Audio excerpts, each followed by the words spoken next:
The 309th Aerospace Maintenance and Regeneration Group, often called the Boneyard, is a United States Air Force aircraft and missile storage and maintenance facility in Tucson, Arizona, located on Davis-Monthan Air Force Base.AMARG. Was previously Aerospace Maintenance and Regeneration Center (AMARC), the Military Aircraft Storage and Disposal Center (MASDC), and was established after World War II as the 3040th Aircraft Storage Group. AMARG takes care of more than 4,400 aircraft, which makes it the largest aircraft storage and preservation facility in the world. An Air Force Materiel Command unit, the group is under the command of the 309th Maintenance Wing at Hill Air Force Base, Utah. AMARG was originally meant to store excess Department of Defense and Coast Guard aircraft, but has in recent years been designated the sole repository of out-of-service aircraft from all branches of the U.S. government. History. AMARG was established in 1946 as the 4105th Army Air Force Base unit to house B-29 and C-47 aircraft. Davis-Monthan Air Force Base was chosen because of Tucson's low humidity, infrequent rainfall, alkaline soil and high altitude of 2,550 feet, reducing rust and corrosion.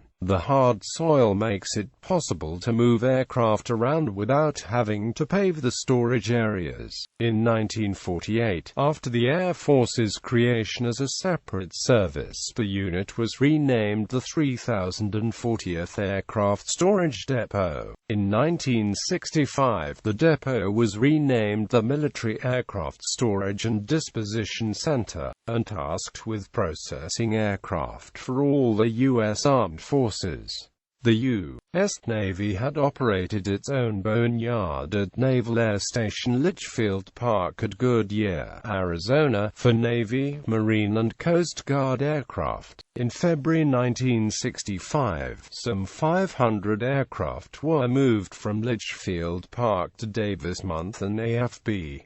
NAS Litchfield Park was finally closed in 1968. In the 1980s, the center began processing ICBMs for dismantling or reuse in satellite launch, and was renamed the Aerospace Maintenance and Regeneration Center to reflect the expanded focus on all aerospace assets. In the 1990s, in accordance with the START Treaty, the center was tasked with eliminating 365 B-52 bombers. The progress of this task was to be verified by Russia via satellite and first-person inspection at the facility. Initially, the B-52s were chopped into pieces with a 13,000-pound guillotine winched by a steel cable, supported by a crane. Later on, the tool of choice became K-12 rescue saws.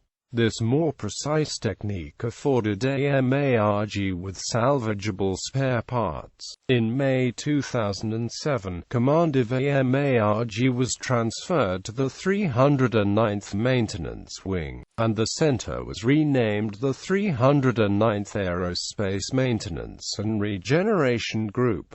Redesignated Aerospace Maintenance and AMP Regeneration Center C. Redesignated 309th Aerospace Maintenance and AMP Regeneration Group on the 2nd of May 2007. Redesignated 3040th Aircraft Storage Squadron. Discontinued on the 1st of June 1956.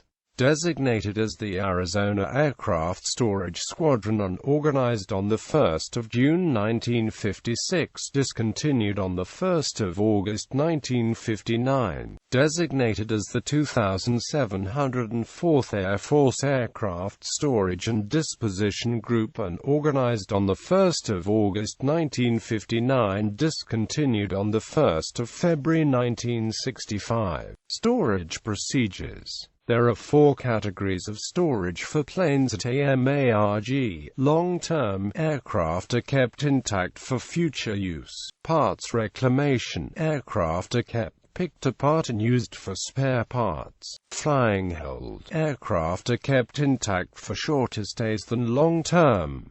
Excessive needs, aircraft are sold off whole or in parts. AMARG employs 550 people, almost all civilians. The 2,600 acres facility is adjacent to the base. For every $1 the federal government spends operating the facility, it saves or produces $11 from harvesting spare parts and selling off inventory. Congressional oversight determines what equipment may be sold to which customer. An aircraft going into storage undergoes the following treatments. All guns, ejection seat charges, and classified hardware are removed. The fuel system is protected by draining it, refilling it with lightweight oil, and then draining it again.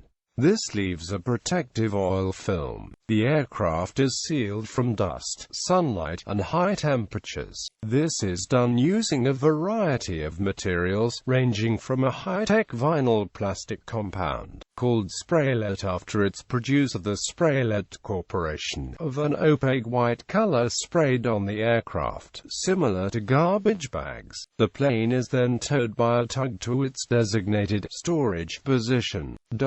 The group annually in-processes an undisclosed number of aircraft for storage and out-processes a number of aircraft for return to the active service, either repainted and sold to friendly foreign governments, recycled as target or remotely controlled drones, or rebuilt as civilian cargo, transport, and/or utility planes. There is much scrutiny over who can buy what kinds of parts. At times, these sales are cancelled. The Air Force, for example, reclaimed several F-16s from AMARG for the strike fighter tactics instructor courses, which were originally meant to be sold to Pakistan, but never delivered due to an early 90s embargo. Accessibility. AMARG is a controlled access site, and is off-limits to anyone not employed or without the proper clearance. The only access for non-cleared individuals is via a bus tour, which is conducted by the nearby Pima Air and Space Museum. Bus tours are Monday through Friday only.